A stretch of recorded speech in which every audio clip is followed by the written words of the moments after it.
Hey, welcome to the Cyber Savvy Woman, where women business owners reclaim their power in the digital world. We shatter the myth that cybersecurity is too complex to master and transform protection strategies into clear, actionable guidance. This is your digital empowerment sanctuary, where cyber fear becomes cyber confidence. Whether you're protecting client trust as a therapist or safeguarding financial data as an advisor, you'll hear from women founders who've conquered digital challenges and security experts who speak your language. Every woman leading a business deserves to feel unshakable in her digital decisions, no matter her technical background. Are you ready to stop letting cybersecurity intimidate you and start letting it elevate you? Here's your host, Rachele Schainker. Welcome back to the Cyber Savvy Woman, where we talk about practical ways women can protect themselves, their businesses, and their future in our increasingly digital world. I'm your host, Rachele Schainker, a Silicon Valley technologist and owner of the award-winning managed service provider, CMIT Solutions of San Mateo. Today, we're talking with Brian Gelt, a founder of PeopleLytics and a certified partner with Predictive Index. Brian works with organizations of all sizes to help them make smarter, more data-driven decisions about hiring, leadership, and team development, all by understanding how human behavior is at work. Brian brings a unique perspective from decades in business and leadership, and today we'll explore how behavioral data can help reduce bias, improve communication, and build stronger, more resilient teams. We'll also talk about why technology alone isn't the solution and how aligning people, roles, and leadership is just as critical as any tool in today's digital workplace. Brian, welcome to the show. Thank you for having me. Happy to be here. Yeah, no, we had a great podcast prep call where you shared a lot of insights about your history, how you are, where you are today. And I would love to kind of start there. You shared with me how you spent decades in the automotive retail world before making this pivot. What skills from that world turned out to be unexpectedly valuable in this work? Are there any carryovers? Yeah, just about all of them. I mean, the beauty of the automotive world is that a dealership, even a relatively small dealership, is $100 million, $200 million enterprise, and of course, some of the big ones are much larger. And I was fortunate to be part of some really, really large automotive groups. So, we had both sides of it. It is at once very people centric, right? I mean, it's just down to taking care of customers, and yet it's a big business with hundreds of employees and lots of people and lots of moving parts. And so, did they carry over? Yes, it carries over every day. And I guess, unfortunately, I'm able to bring some of that knowledge and experience Mhm.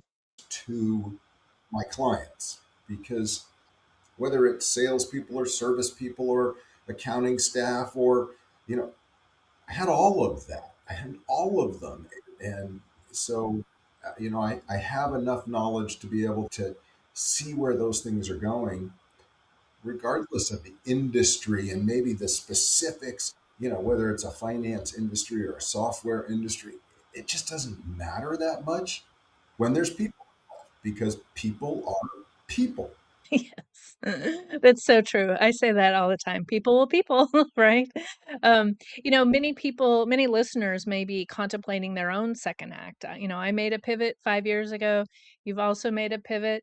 Was it harder than you expected, kind of making this pivot, or was there anything that was maybe easier for you to make that decision?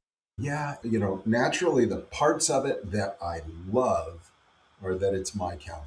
The truth is, I don't work any less, but I work when I want to work. And sometimes that's at 6 in the morning, and sometimes it's 9 at night, and sometimes it's I'm not working on a Thursday afternoon at 3 o'clock because I don't want to. But it's my calendar, and I get to make those decisions.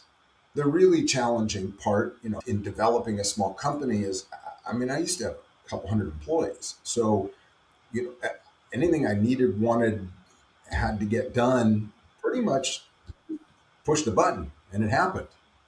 And now all buttons lead to me. Right, exactly.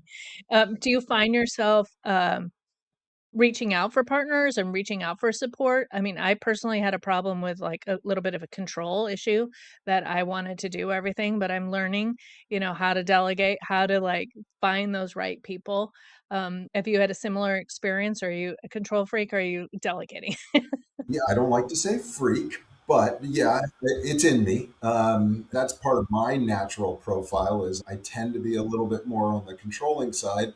I tell myself I'm delegating, but I still like to be the last to have the last set of eyeballs, which is just it's who I am and probably not going to change at this point. But I do find that I have an assistant, I have an associate, and I have a number of people that I've been able to meet and lean on to help do things.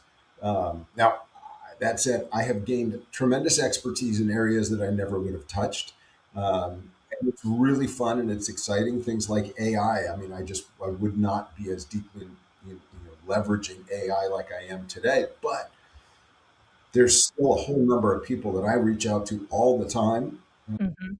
Um, Probably the biggest change for me was going from that big number of people, just people constantly everywhere all the time to less so, or some days none. Yeah, fair. You have to be very strategic with your time, with what you're doing, how you spend your time. That's was a big one for me. But let's talk about predictive index. When you hear people say behavioral assessment, sometimes they may worry about being labeled or boxed in. How do you kind of address that concern? Yeah, predictive index, I love predictive index. I used it. I was a client this before I launched into this second act and became a certified partner with PI. I was a client for 15 years and I used it every day. So it was kind of a natural transition for me. The thing to remember is behavioral assessments are a tool to solving a problem, right? To solving a business problem. And I tell people when I'm teaching them about PI, I say, you know what, this predictive index stuff, this is the coolest party trick ever, right? You could take this, open up a laptop at a cocktail party, promise you've never had more fun. I've done it. Get people to take the assessment. It takes 6 minutes and we all laugh like crazy. But that's not what it's about, right? It's about solving business problems. How do I hire the right person? How do I push them outside their comfort zone so I get maximum performance without them quitting, right? And how do I keep my really good ones and grow them? And that's really the key to making this successful. Yeah. Is there something that predictive index does not tell you? What is that distinction or is that important or, just something to keep in mind when you're, using this for a role? Sure. Yeah. I mean, all behavioral assessments and predictive indexes, I think the best, fastest, I mean, I'm obviously enamored with the tool or I wouldn't be a partner with them, but any behavioral assessment is going to tell you how somebody naturally works. They're going to tell you how somebody kind of naturally approaches a problem, approaches a situation, approaches work, and approaches other people. It's not going to tell you if they're honest. It's not going to tell you really if they're hardworking. It's not going to tell you if they're going to miss, 3 days out of the first 6 weeks. I mean, it'll tell you that, if you're doing it right, it'll tell you, hey, I don't think they're going to like this job, or I think they're going to love this job. So that helps. But still, I always tell my clients predictive index is one data point. You need to make reference calls. You need to do interviews, right? You need to look at resume. You need to look at all the pieces to the puzzle and then put it together. Yeah, that's fair. In your experience, what could be perceived as more dangerous? Hiring based purely on gut instinct or relying too heavily on the assessment data? I'm assuming you need to have a nice balance, but what happens if you see people on the either side of that curve? Yeah, the challenge with that gut decision Hmm. is we like what we like, right? So we tend to hire people that are like us. And so that's where your bias comes in, right? Mm, interesting. And whether that's, I'm not talking necessarily like a racial bias or anything like that, but that's where I'm Yeah. No, but you're an introvert. I'm an introvert. I like that, right? That kind of, yeah. exactly, you're an introvert, I'm an introvert. We see the world the same way. This is going to be great, right? And that's challenging because we like who we like. And so it's really hard to break the habit of I'm interviewing to find people that I like. And that's the gut feel, because those people, they're not necessarily the right people for the job. So it's really hard to kind of break through that barrier and say, you know what, if they do a really good job, I'll like them, right? I'll like them a lot better. It doesn't matter how much I like them. If they do a lousy job, I still got to fire them, and that's no fun.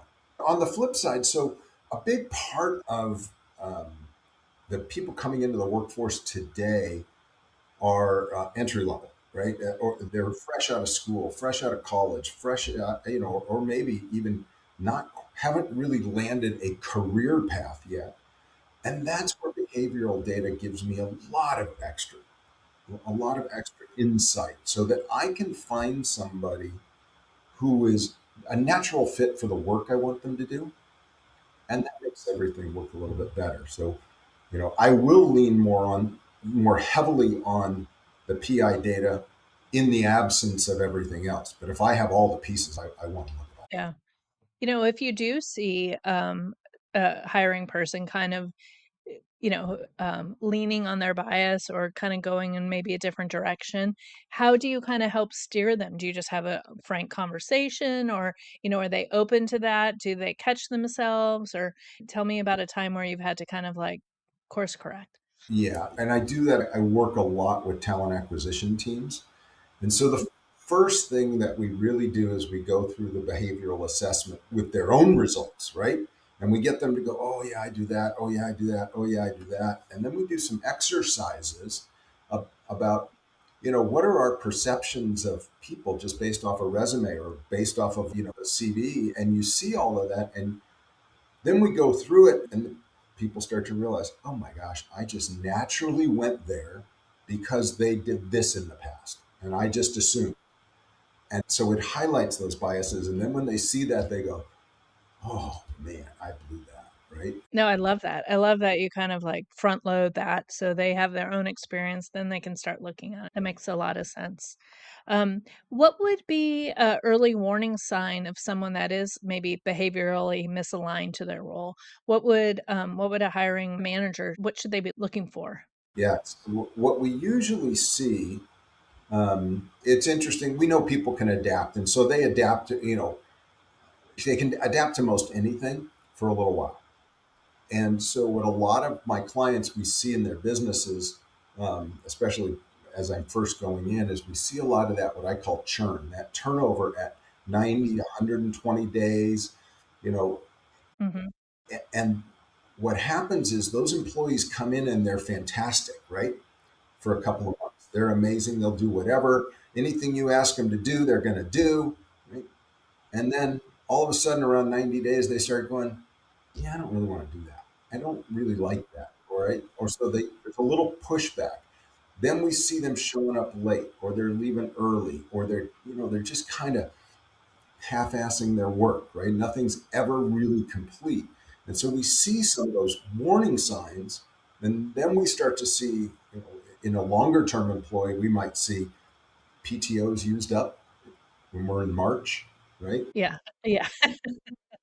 And they've already taken all their days off for the year. I mean, so a lot of those things can happen. Those are warning signs that somebody they're struggling to get up in the morning and show up and put on a brave face because they just don't like it. Interesting. I now have an HR person to help me because I was hiring based on empathy or not necessarily. So I have somebody helping me screen, but I did have somebody of that same, raring to go at the beginning and within 90 days totally fizzled out. So that is spot on. I also experienced that.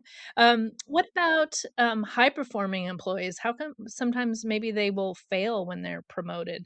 What does that ever happen? Or like, they're doing really good, so you just wanna keep giving them more work, and is it too much work? Or how can, is there something that can be balanced with like a predictive, the PI information that can kinda help them support that promotion? Yeah.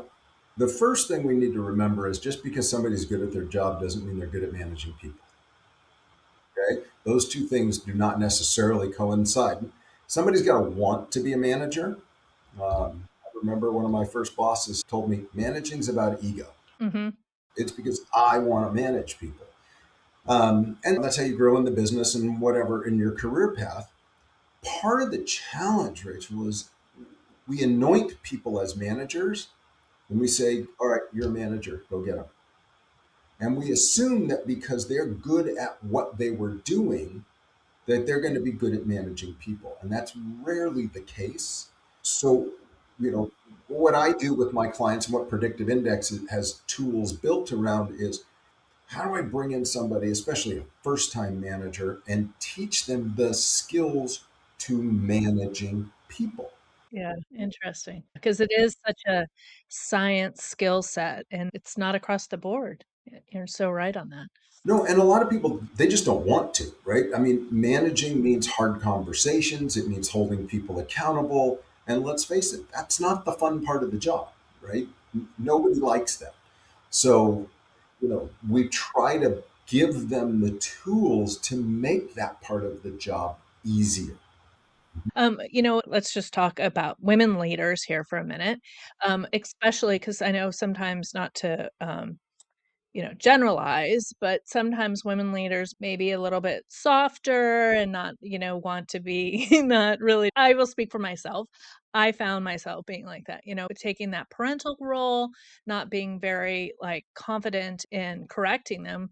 Um, how could a behavioral insight help me lead with confidence rather than second guessing myself? Because I will find myself in that loop of like, is this really, something that I should be dealing with, or can I let it slide?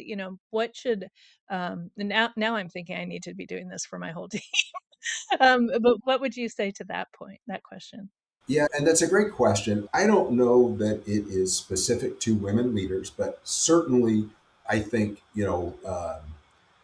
some of the expectations of women and maybe some of those deep-seated roles are more, maybe you might call them softer or more nurturing or whatever it is. And that's a good thing, but it presents an extra challenge, right? Because if I'm the owner of a business and my job is to hold my team accountable, right, to doing specific things, it's harder when I'm softer, right? And that doesn't mean we have to be mean about it, but it means we have to set a firm boundary. And that can be, if you're one of those people that approaches life, with a hug first, that's harder to do. And so we're more accepting of poor performance. We're more accepting of, we want to put our arms around them and help fix them and make them better. And a lot of times the truth is they don't really care that much. Right. No, no, it's so true. Yeah. Because I always worked on teams in enterprise IT. I wasn't a manager, but I love collaboration, working on teams. And so this is the first time with CMIT. We have 8 people on my team that I'm managing. And that's, one example where I reached out to HR because I was like, I need HR help because I can't, I need someone to draw that line for me, and she does a great job at it. But it's definitely helped me. Yeah. Well, part of it is understanding who you are, right? And then understanding what's the job, right? And it doesn't mean I'm not who I am. It just means, okay, I might be a little more forgiving and a little softer, right? But this job requires me to hold firm boundaries, right? Hold firm lines and hold people accountable. And so that's the job. It's not me, but that's the job. And sometimes just highlighting that, and we can use actual data to do that. And so when people see it in black and white, they look at it and they go, ah, now I see when I don't do that, these are the ramifications, right? Then I get somebody who performs at 60% consistently, and then I'm not happy with their performance, but I don't say anything and I just bite my tongue and they just keep getting worse because I haven't said anything. And it's a never ending cycle, Right, right, exactly. Yeah, that's yes. right? And until they get a paper cut and they want you to pay them for nothing for the next 9. Yeah. Would you say a behavioral mismatch could contribute to burnout? Maybe quicker? Like if that, I would assume yes, but do you see that also? I mean, yes. I mean, absolutely yes. And whether that's a mismatch between the person and the job or the person and their manager. Interesting. Remember, statistically speaking, 70% of the reasons people quit a job are either their manager or they don't like the work. Yeah, so true. If company does want a better retention, where should they start? Is it the hiring? Is it leadership? Is it training? Is it culture?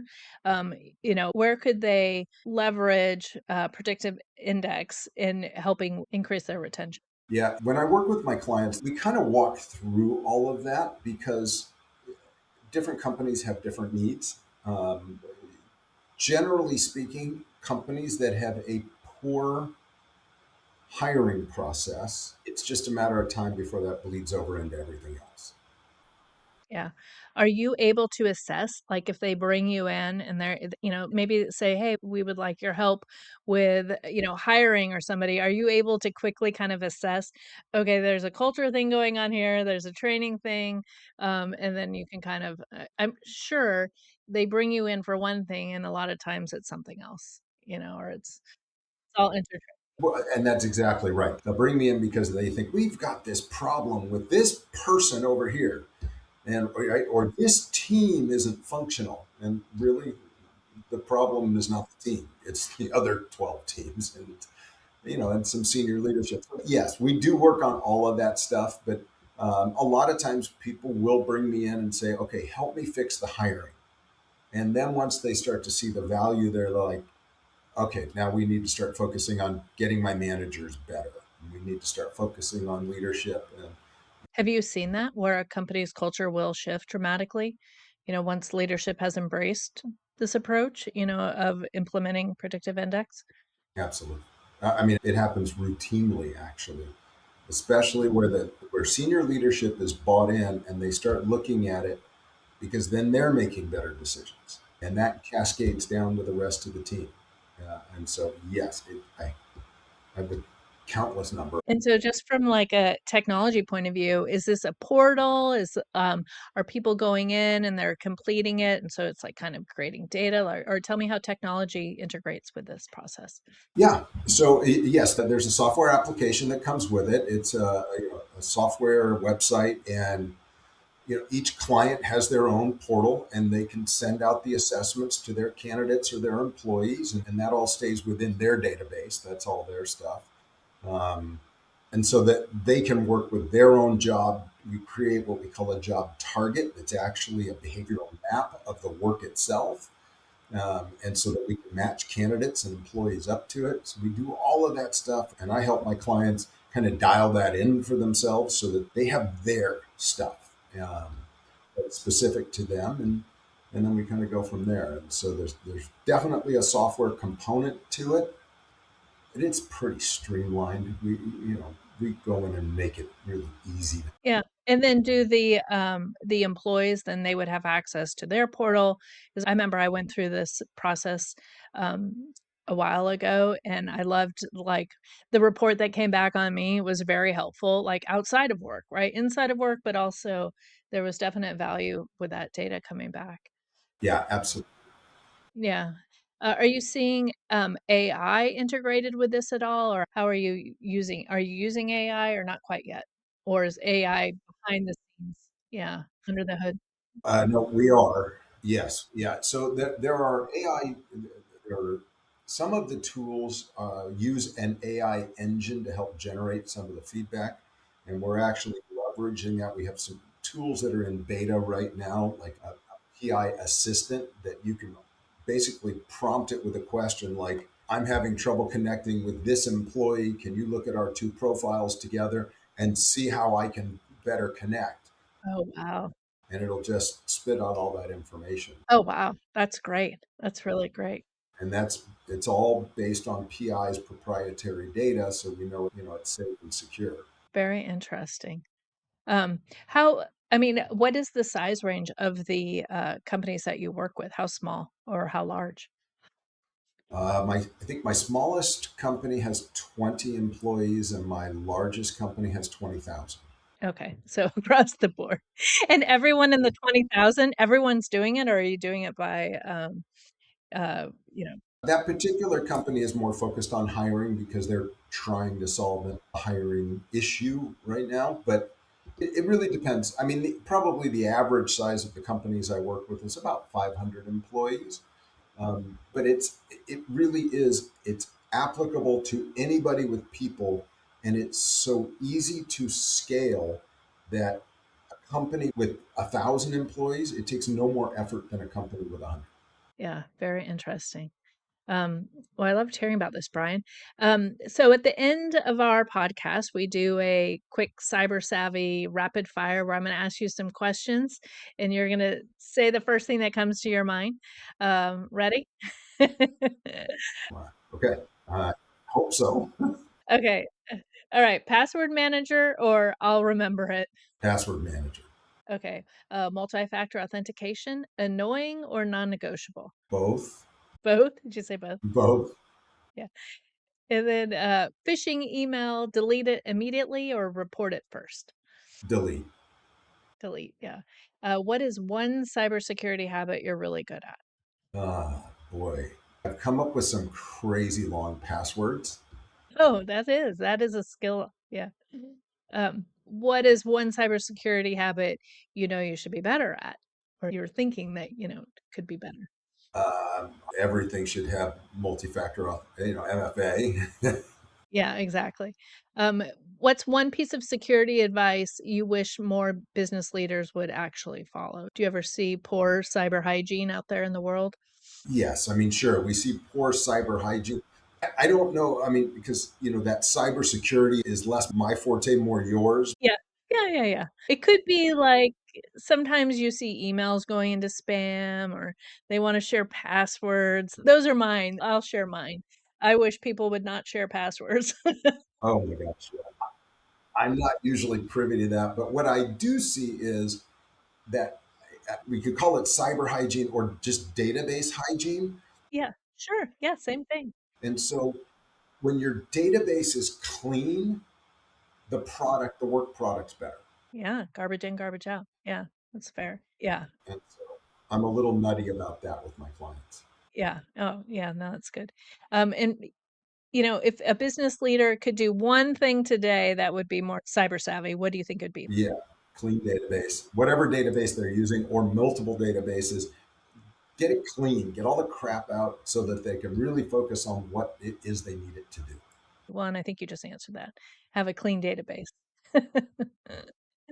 Yeah, yeah, that's so true. Brian, thank you so much for joining me today. I loved hearing your insights about leadership, behavioral data, and how understanding people at work can transform hiring, communication, and long-term business success. Your perspective on reducing bias, aligning people with the right roles, and helping leaders manage more intentionally is such an important reminder that building strong, resilient organizations isn't just about technology, it's about people, clarity, and thoughtful decision making.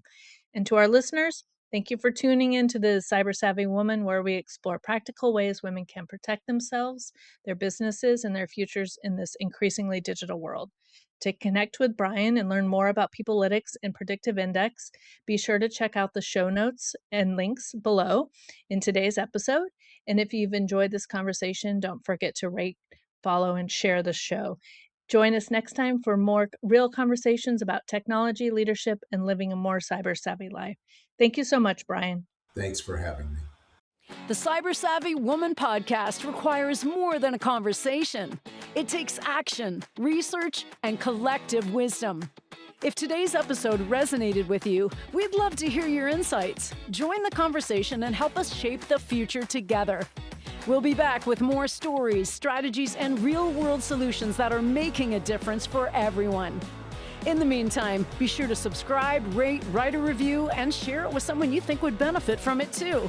Hey, thanks for listening, and see you on the next episode.